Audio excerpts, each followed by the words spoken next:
Alert, Ben Carson issues major welfare statement. The debate between the cause of poverty and why people remain in poverty has been raging between those on the right and those on the left for years.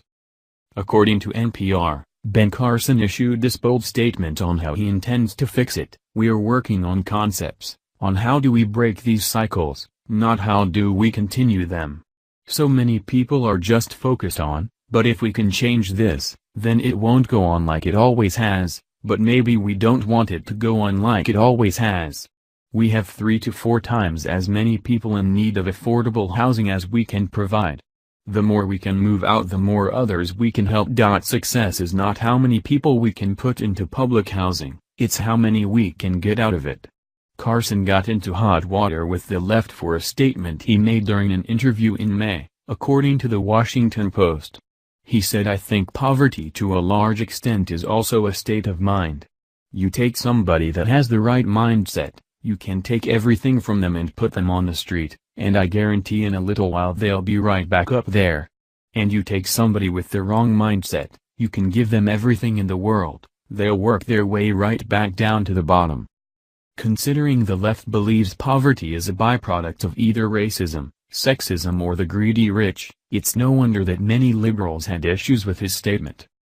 A lengthy article in the New York Times describes some of the complaints from the left, citing research and statistics that supposedly disprove Carson's theory. Eldar Schaefer, a behavioral scientist at Princeton University, went so far as to blame Carson's belief as the reason people struggle to rise out of poverty. Schaefer said the belief that anyone can succeed if they try hard enough could be the root of the discouragement those in poverty feel. "That's part of the mindset. When I'm poor here, U.S., I'm not just poor, I also failed somehow," he said. Yet Carson hasn't backed down from his statement.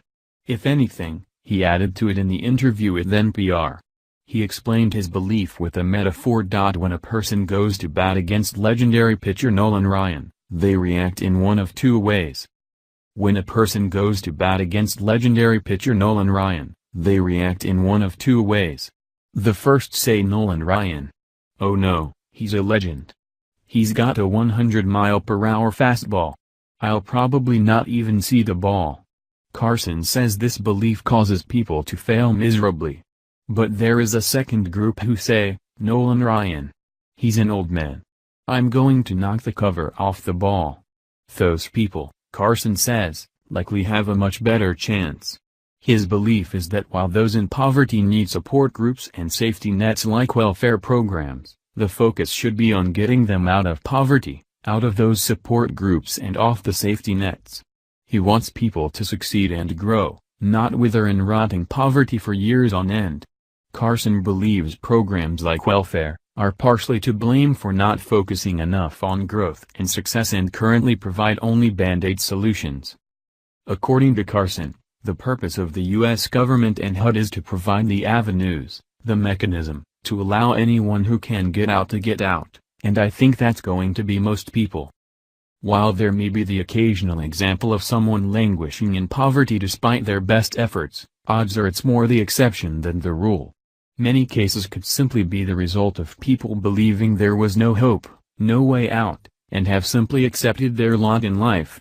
Even if it was somehow true that no matter how hard someone in poverty tries to escape they won't ever succeed, there's no benefit to believing it or preaching it, other than the benefit leftist politicians receive, that is. You see, it's harder to get votes when you tell people they need to work hard and try in order to be successful in life. Votes come easier to those who say, "It's not your fault, just relax, we can fix your poverty if you just give us the power to do so." If the left had impoverished Americans' best interests at heart, they would do everything they could to encourage them, give them hope, and create programs that facilitate a way out for them, not tell them there's no hope and no matter what they do they won't succeed. Thank goodness.